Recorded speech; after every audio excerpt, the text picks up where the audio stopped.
J'ai mis du rouge à lèvres, ça je suis contente, j'ai fait pour vous, parce que vraiment c'est un truc que je fais pas sinon. Et je m'appelle Shirley, Soignon, S-O-U-A-G-N-O-N, parce qu'après les gens écrivent S-O-I et ils tombent sur un fromage de chèvre. Et je suis humoriste, je fais du stand-up, voilà, ça fait 10 ans que je fais de la scène. Et j'ai un spectacle qui s'appelle Monsieur Shirley. Venez me voir. Non, j'ai pas fait de coming out, mais la presse en a fait un pour moi. Parce que j'ai parlé du fait que que j'étais lesbienne, et c'était pas pour moi un coming out. C'était plutôt parler du fait que j'étais lesbienne, noire, une femme, humoriste, avec des locks. C'est vraiment ça qui m'intéressait. J'ai pas eu ce besoin de l'exprimer aux gens parce que j'avais aucune honte ou j'ai été cachée de personne, de ma famille, de mes proches, donc le public. J'avais 5 ans, donc je pense que c'est un peu comme tous les enfants qui découvrent l'autre. J'ai découvert une fille, je la trouvais trop belle, elle s'appelait Manon. Je jouais dans le bac à sable, j'avais le même âge. Important parce qu'on connaît les buzz internet. Nope. On avait toutes les deux 5 ans. Et j'ai gardé un goût pour les enfants de 5 ans après, c'est vrai.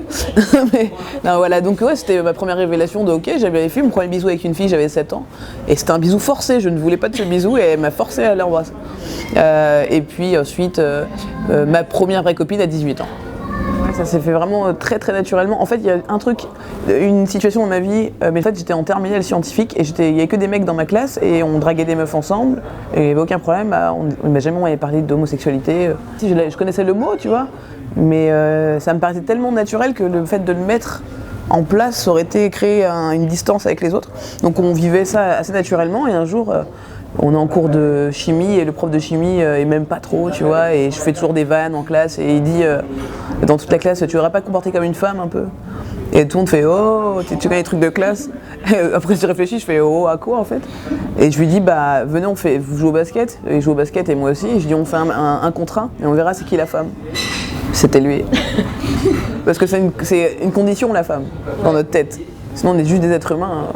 Souvent on me prend pour un gars douce rouge à lèvres parce que j'ai une attitude, peut-être je marche, tu vois. C'est vrai que quand je regarde ma démarche, je marche comme mon père, donc c'est vrai qu'il roule pas du cul, tu vois. Je peux avoir une démarche masculine ou une énergie masculine si on veut l'entendre ainsi. Donc souvent j'ai des réflexions rigolotes autour de ça, des gens qui font mais vous en jouez. Je fais mais comment ça j'en joue?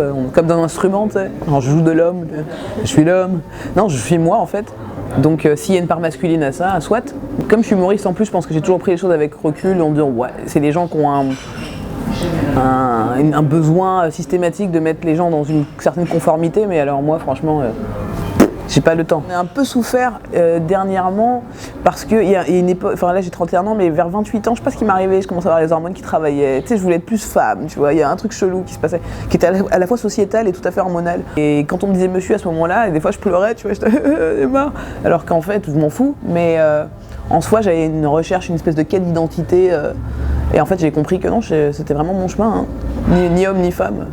Ou homme et femme, enfin ce que tu veux. Accepter ça, ouvrir les cases qu'on nous propose en fait. Le problème c'est quand t'es malheureux, c'est que tu vois les deux cases comme les deux seules possibilités dans ta vie. Et en fait comme je commence à comprendre qu'il y a tellement 15 000 autres cases, celle que tu es toi, et voilà c'est tout. De la définition de la civilisation, elle se fait en fonction des époques. Et c'est en train de se redéfinir là je crois. J'ai toujours été dans cette logique. Ouais. J'ai d'ailleurs jamais aimé les maths. Non mais tu vois, j'ai fait des sciences de l'ingénieur pendant... C'est vraiment binaire, c'est 1-0, 1-0. Et vraiment, j'ai jamais été dans ce délire. Jamais. Et à 28 ans, il y a une espèce de recherche d'être comme tout le monde. Tu sais, je voulais un scénic, un chien, tu vois, inconsciemment quoi. Il y a des trucs qui remontaient, tous les Disney remontaient, tu vois, les Dorothée. Et c'est sorti pour de bon. Mais j'ai toujours été dans ce truc de non-binaire. Okay. Mais bien plus que ça. Des fois je suis très sexuée, des fois pas du tout. J'ai de l'observer effectivement. Il y a des moments où je suis tout à fait un enfant. Vraiment, j'ai vraiment aucun sexe.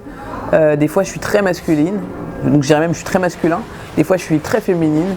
Et des fois, tu vois, donc il y a des moments où on y pense. On est tous les êtres humains, je pense qu'on fait pareil. Des fois on se sent très femme, on se sent un peu plus bonhomme. Voilà, effectivement à un moment donné il faut s'en détacher quoi au final. Ça aurait pu l'être si j'avais pris un métier classique, mais comme tout de suite j'ai été sur la scène, ça a été des forces tout de suite. Parce que c'est plein de... Quand tu commences l'humour, tu te moques de toi en général. En tout cas, c'était comme ça que ça s'est passé pour moi. Et j'avais trop d'éléments, c'était chouette. Maintenant, j'ai envie de te dire oui, mais quand j'écris, je pense pas à ça. Je pense plutôt vraiment, c'est très égoïste. Je dis qu'est-ce que j'ai envie de raconter, qu'est-ce qui me perturbe en ce moment, qu'est-ce qui me fait souffrir, qu'est-ce qui me fait rire. Et ensuite, je vois les résultats de ça. Et en ce moment, je le vois beaucoup, effectivement, de personnes qui m'envoient des messages de remerciements, de grâce à toi, je m'assume, etc. Et c'est vrai que comme ça n'a pas été mon cheminement personnel, de devoir assumer ou machin, pour une raison qui m'est totalement inconnue, parce que mon père était contre, vraiment, il voulait comment dire, dehors et tout ça. Je sais pas. Le mec qui a pu parler. Il voulait me dehors, complètement derrière la porte, quoi, dans le couloir. Me renier. Tout simplement, il y a des mots pour ça. Et en fait, franchement, ça m'a jamais. J'étais là, ok, si tu veux, à bientôt. Vraiment. Parce que je crois qu'il m'a donné la force aussi d'être moi-même. Il m'a donné à la fois les clés pour éviter ce genre de conneries. Et dire, bon, bah, monsieur, merci pour toute l'éducation, mais ça va s'arrêter là, parce que clairement, je vais jamais me remettre en question. J'ai eu la chance de pouvoir m'écouter très tôt, de faire du théâtre peut-être. Faut pas être égo trip, mais il faut savoir s'écouter, quoi. Et j'ai eu la chance de pouvoir m'écouter. Donc oui, je me rends compte que tout le monde n'a pas eu cette chance, et que plus je vais m'écouter dans mes stand-up, plus je vais raisonner auprès de gens qui en ont besoin. Et tant mieux si c'est le cas. Puis moi je suis arrivée dans ma première boîte lesbienne, j'avais 20 ans. C'était pas une boîte, c'était un bar au 3W. Et vraiment je suis rentrée, je suis sortie quoi. J'étais là, waouh, c'est une boucherie, tes gens ils te regardent comme ça. Tu te sens jugée, apparemment t'es pas assez bonne en plus. Parce que les gens font, ouais donc je te disais. Donc t'es là, ah ouais c'est sale comme ambiance. En même temps à quoi je m'attendais d'autre. Là les gens sont là pour se retrouver et pouvoir vivre des moments. Et c'est drôle d'ailleurs, j'avais croisé une copine du basket, je l'avais pas vue depuis des années, je fais ah bah, elle me fait ah non mais pas du tout, j'ai accompagné des copines, je te mec, même dans le lieu t'assumes pas, c'est abusé.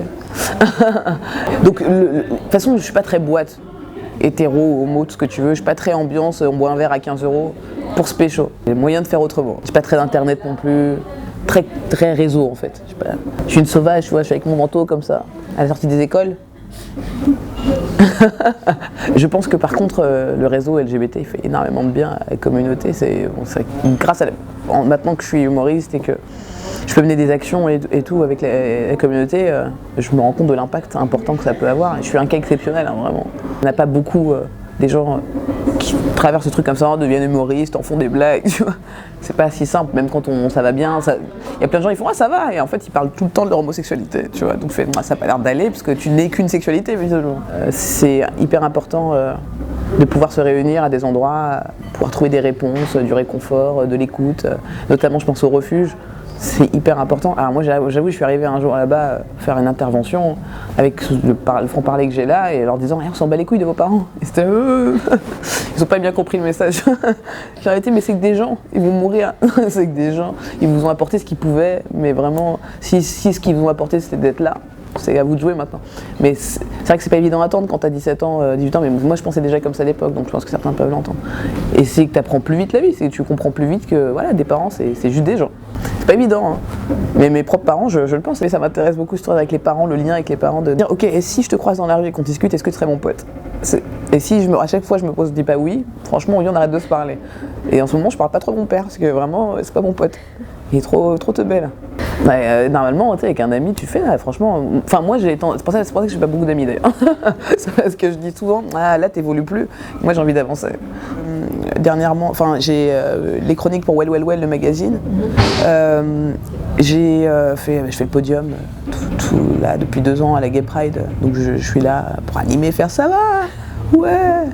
C'est génial. Et c'est là que je me sens le plus engagée. Là, je vais faire le char Lesbo Truck l'année prochaine, je suis trop contente. Je fais pas la BD, mais le livre, pardon, sur les homophobes sont-ils tous des enculés. Puis on a fait ce bouquin où j'ai participé et j'ai fait un texte. Dès qu'on me demande de faire un texte, je le fais. Essayer d'être présente à des débats aussi. Déménager. Non. Le conseil que je donnerais, il va être très bizarre pour une humoriste, mais méditez. Prenez du temps pour vous. Et c'est vrai qu'avec internet, machin, on veut être toujours connecté. Va vraiment dans la forêt ou sur une colline, respire. Remets tout à plat, de qui je suis ou qu'est-ce que je ressens. Sens la vérité en toi.